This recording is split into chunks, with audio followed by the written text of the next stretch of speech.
홍하 그레이통쌤과 함께하는 생명과학원 20강 백신과 혈액형입니다. 백신은 질병을 일으키지 않을 정도로 약화시킨 인공 항원을 백신이라고 하는데요. 백신을 맞으면 항원에 대한 기억세포가 형성되기 때문에 동일한 항원이 다시 침입하였을 때 2차 면역 반응으로 신속하게 다량의 항체가 생성되어 항원을 무력화시키기 때문에 질병을 예방할 수 있는 원리입니다.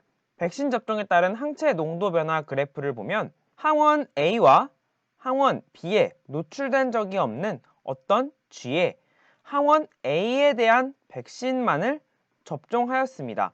이때 항체 A가 생성이 되며 항원 A에 대한 기억세포가 생성됩니다.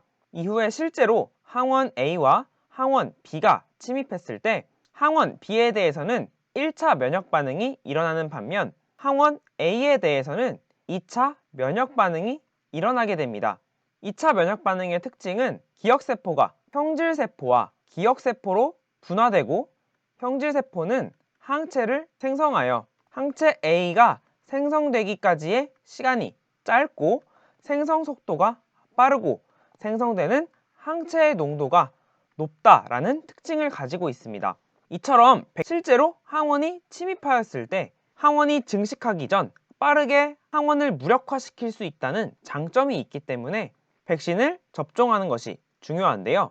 고전적인 백신 제조 방법을 결핵의 백신 개발 과정을 통하여 알아보도록 하겠습니다. 그림을 보면 결핵균에 노출되면 사람과 같이 면역 반응을 일으킵니다. 그리고 결핵균으로부터 면역 반응을 일으킬 수 있는 물질 A와 물질 B를 얻고 실험에 참여한 쥐들이 유전적으로 동일하고 결핵균에 노출된 적이 없는 생쥐여야 합니다. 만약 유전적으로 동일하지 않은 쥐를 사용하였을 때 어떤 쥐에게서 만들어진 항체를 다른 쥐에게 주입하였을 때 자신의 동일한 유전자가 아닌 상태로 만들어진 항체는 외부 물질로 인식하여 항체에 대해서 면역 반응을 일으킬 수 있기 때문입니다. 가를 보면 결핵균을 주입한 쥐는 시간이 지나면 죽게 됩니다. 나를 보면 결핵균에서 얻은 후보물질 A를 주입하는데 독성을 제거하였습니다. 물질 A에 대해서 항체 A를 생성하였을 것입니다. 그 항체는 바로 혈청에 들어있고요. 4번 쥐에게 결핵균과 항체 A가 들어있는 혈청을 함께 주입하였더니 쥐가 살았습니다. 항체 A가 결핵균을 무력화시킨다는 결론을 내릴 수 있습니다.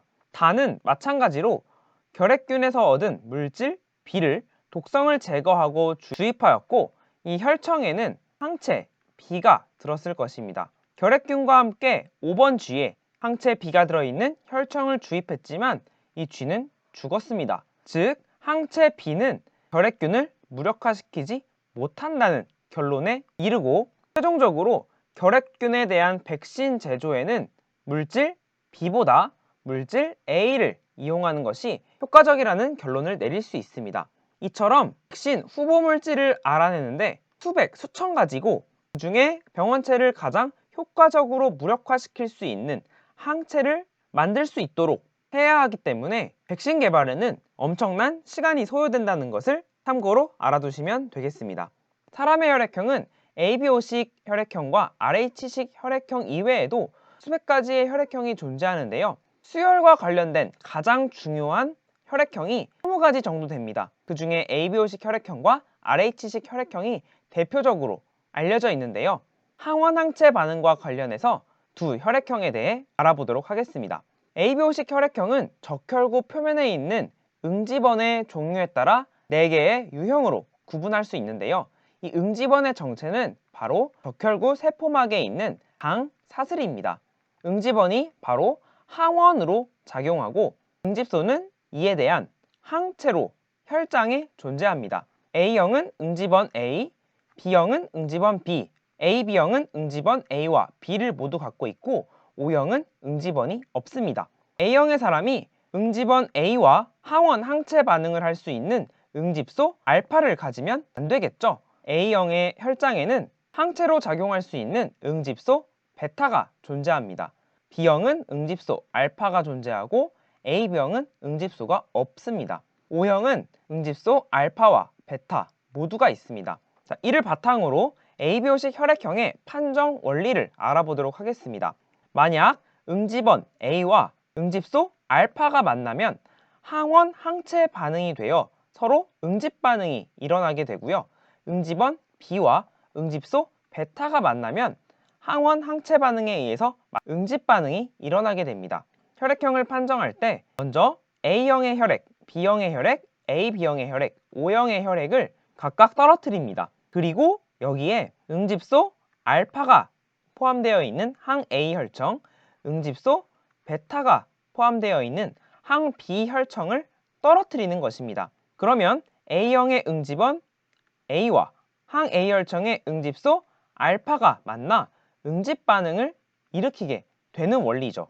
AB형은 응집원 A와 응집원 B를 모두 가지고 있기 때문에 응집소 알파와도 응집 반응을 할 수 있고 응집소 베타와도 응집 반응이 일어나서 모두 다 응집 반응이 일어나게 됩니다.